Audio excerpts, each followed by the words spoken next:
মানব জীবনের 3টা পার্ট।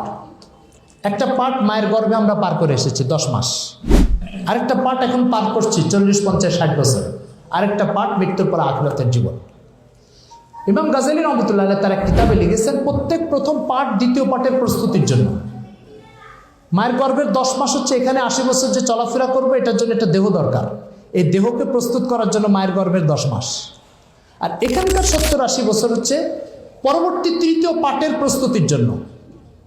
তো প্রথম পার্ট দ্বিতীয় পার্টের প্রস্তুতির জন্য, দ্বিতীয় পার্ট তৃতীয় পার্টের প্রস্তুতির জন্য।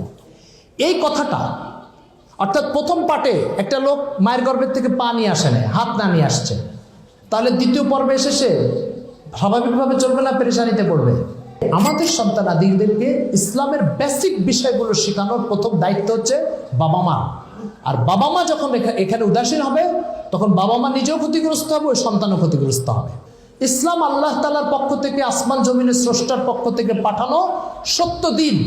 পৃথিবীর কেউ যেদিন না মানবে সেদিনও এই দিন সত্য, আর পৃথিবীর সবাই যেদিন মানবে সেই দিনও এটা সত্য। সুতরাং যদি বিষয়টা তাই হয়, তাহলে আমার সন্তানকে যে কোনো মূল্যে, পৃথিবীর কেউ না মানলেও এই দিনের মধ্যে রাখতে হবে, সবাই মানলেও এই দিনের মধ্যেই রাখতে হবে। এর বাইরে চিন্তা করার কোনো সুযোগ নেই, কোনো সুযোগ নেই। আর এর বাইরে যত চিন্তা, মতাদর্শ, ইজম আছে, পৃথিবীর সর্বোচ্চ মেধাবী মানুষের তৈরিও যদি হয় সেটা, তবুও সেটা আমার সন্তানের জন্য উপযোগী নয়। কারণ দেহ আল্লাহ দিয়েছে, দিন আরেকজনেরটা হবে কি করে? আপনার ফ্যাক্টরিতে আরেকজনের নিয়মকানুন আপনি চলতে দিবেন? তো আপনার ফ্যাক্টরিতে যদি আরেকজনের নিয়মকানুন অকার্যকর হয়, তো আপনার দেহের উপরে আল্লাহ ছাড়া অন্যের নিয়মকানুন কীভাবে কার্যকর হবে? এই বেসিক কথাগুলো যদি আমরা সন্তানাদিদের সাথে প্রতিদিন আলোচনা করি, ডিসকাস করি, তাহলে আমার সন্তানাদি দিন থেকে বিচ্যুত হওয়ার কোনো সুযোগ নাই। আল্লাহ আমাদের সবাইকে বুঝার ও মানার তৌফিক দান করেন।